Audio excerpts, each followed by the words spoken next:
മച്ചന്മാരെ ശ്രീമോസിലേക്ക് സ്വാഗതം. കുറുക്കന്റെ ബുദ്ധിയും സിംഹത്തിന്റെ ശക്തിയുമാണ് അവന്. അതാണ് മാർക്കോ. ഹിന്ദിയിൽ മാർക്കോ തരംഗം സൃഷ്ടിച്ചുകൊണ്ട് വിപ്ലവകരമായ തുടക്കത്തിലേക്ക് എത്തിയിരിക്കുന്നു. തുടക്കം മാത്രമാണ് എന്ന് തന്നെ പറയാം. നമ്മുടെ ചാനൽ ആദ്യമായിട്ടാണ് കാണുന്നതെങ്കിൽ ഒന്ന് സബ്സ്ക്രൈബ് ചെയ്ത് തരണമെന്ന് അഭ്യർത്ഥിക്കുന്നു. മാർക്കോ ഹിന്ദിയിൽ നിന്ന് 3 കോടി കളക്ഷൻ തൂക്കിയിരിക്കുകയാണ്. 20,000 രൂപയിൽ തുടങ്ങിയ ആ ഒരു കളക്ഷൻ 11ാം ദിവസം നിൽക്കുന്നത് 57 ലക്ഷം നേടിയാണ്.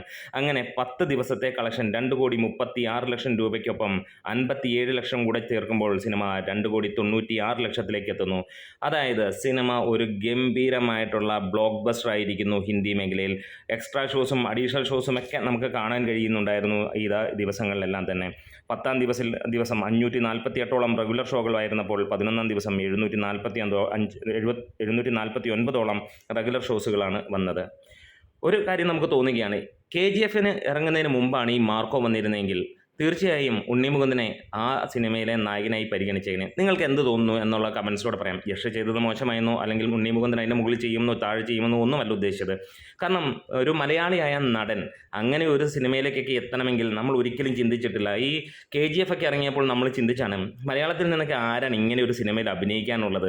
മമ്മൂട്ടിയും മോഹൻലാലും ഒക്കെ അവരുടെ കാലം കഴിഞ്ഞു പോയി അങ്ങനെ ഒരു കാര്യങ്ങൾ ചെയ്യാൻ. ഇന്നും അവർക്ക് മാത്രമാണ് ആംബിയർ ഉള്ളത്. അതൊക്കെ നമ്മൾ സാധാരണ മലയാളികളുടെ മുന്നിൽ തോന്നിയ കാര്യമാണ്. പക്ഷേ ഇന്ന് ഉണ്ണി അങ്ങ് എത്തുമ്പോൾ ഒരു കാര്യം ഉറപ്പിക്കുകയാണ്, ഉണ്ണി ബൈ റോക്ക് ചെയ്യുന്നു എന്നുള്ളത്. അതായത് റോക്കി ബൈ ആവേണ്ടത് ഉണ്ണിയായിരുന്നു എന്നുള്ളത് നമുക്കറിയാം. അത് പക്ഷേ ഇനിയും മലയാളത്തിൽ KGF മുകളിൽ നിൽക്കുന്ന സിനിമകൾ വരും. അതാണ് മാർക്കോ നൽകുന്ന ആ ഒരു ഉറപ്പ്.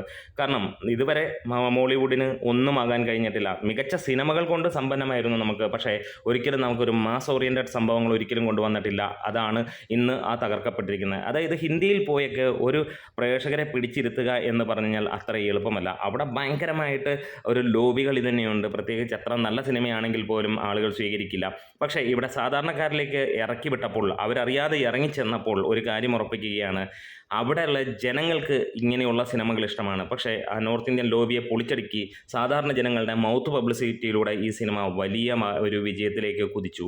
അവിടെ വീണ്ടും തിയേറ്ററുകൾ കൂടുന്നു, ഡിസ്ട്രിബ്യൂട്ടേഴ്സ് സിനിമ ചാർട്ട് ചെയ്യപ്പെടുന്നു പുതിയ പുതിയ തിയേറ്ററുകളിലേക്ക്. ഹിന്ദി സിനിമ മാറ്റേണ്ട ആവശ്യം വരുന്നു. അങ്ങനെ 11ാം ദിവസവും സിനിമ അതിഗംഭീരമായി കുതിക്കുന്ന ഒരു കാഴ്ച.